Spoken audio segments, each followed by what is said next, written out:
Ciao ragazzi, benvenuti in questo nuovo video. Io sono Simone Baldassin e oggi torniamo a parlare di temi custom, argomento che abbiamo già trattato in altri video di cui vi lascio il link in descrizione. Ok? Benissimo, prima di iniziare però come sempre iscrivetevi al canale, cliccate la campanellina, lasciatemi tutti i messaggi che volete e lasciate un bel like al video, ovviamente.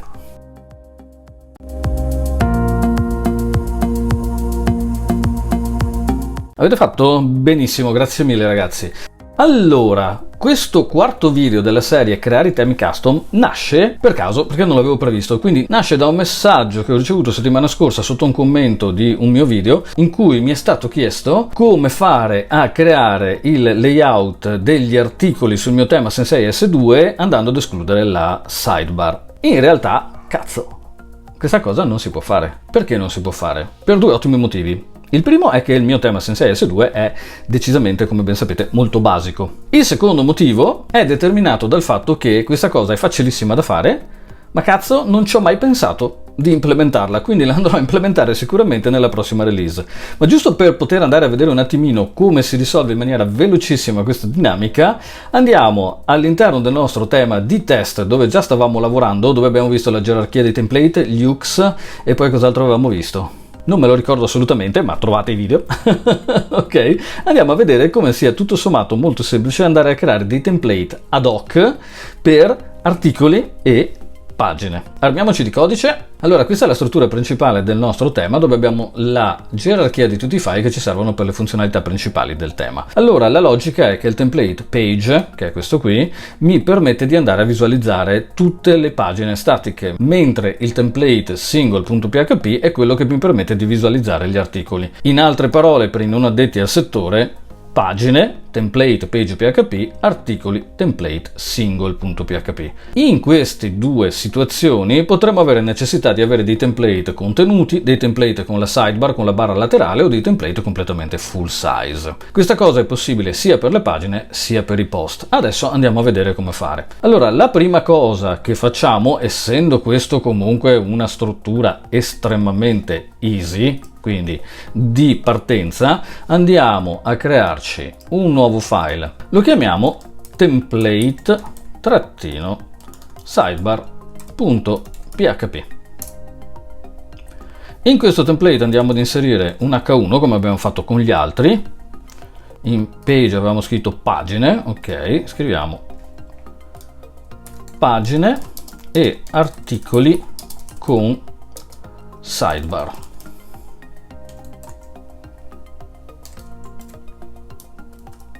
Benissimo, come facciamo adesso a dire a WordPress di leggere questo come un template? WordPress leggerà come template di default i due che sono previsti dalla sua gerarchia. Per andare a implementare questo dobbiamo aprire PHP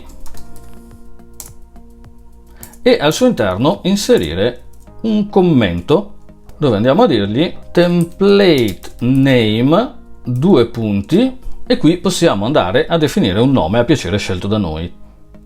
Sidebar, per esempio. Sono capace di scrivere oggi. Sidebar template. Salvo. Cosa è cambiato all'interno della nostra struttura? Andiamo nel backend, visualizziamo le pagine. Qui abbiamo la nostra bella pagina di esempio, perché sappiamo che ci sono due template a parte, quindi non fanno testo. Andiamo a visualizzare e possiamo vedere che stiamo leggendo correttamente il template delle pagine. Adesso se entriamo nella modifica della pagina potremo vedere che, a differenza di prima, negli attributi della pagina, dove prima c'era solamente il concetto di pagina genitore, abbiamo questo menu a tendina con scritto template predefinito. Se lo andiamo ad aprire ci permetterà di vedere il template che abbiamo assegnato qui.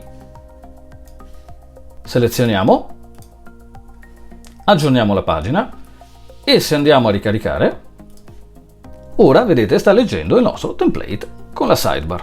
Quindi come potete vedere è stato facilissimo, però abbiamo ancora un problema. Se ci spostiamo nella pagina degli articoli e andiamo a visualizzare, qui abbiamo correttamente la visualizzazione della pagina col template degli articoli, anche in questo caso il template di default, ma se andiamo a modificare questa pagina vedrete che non c'è non appare in questo caso il widget che ci permette di andare a modificare questa occorrenza anche negli articoli. Perché succede questo? Beh, semplicemente perché ci manca un pezzo. Allora, per poter assegnare questo template anche agli articoli, a questo punto qui possiamo mettere un commento di questo tipo e facciamo anche un po' di ordine, che non si fa mai male a mettere ordine. Andiamo ad inserire questa dicitura template post type, due punti, andiamo a dirgli page, che già faceva, che sono le pagine, ma anche virgola post. Chiudiamo il commento, salviamo. Ora che abbiamo implementato questa piccola funzionalità, ricaricando la pagina potremmo vedere che anche all'interno dei nostri articoli abbiamo la possibilità di avere gli attributi. Template predefinito, sidebar template, facciamo aggiorna e se andiamo a ricaricare la pagina degli articoli, anche a questa verrà assegnato il template che abbiamo indicato.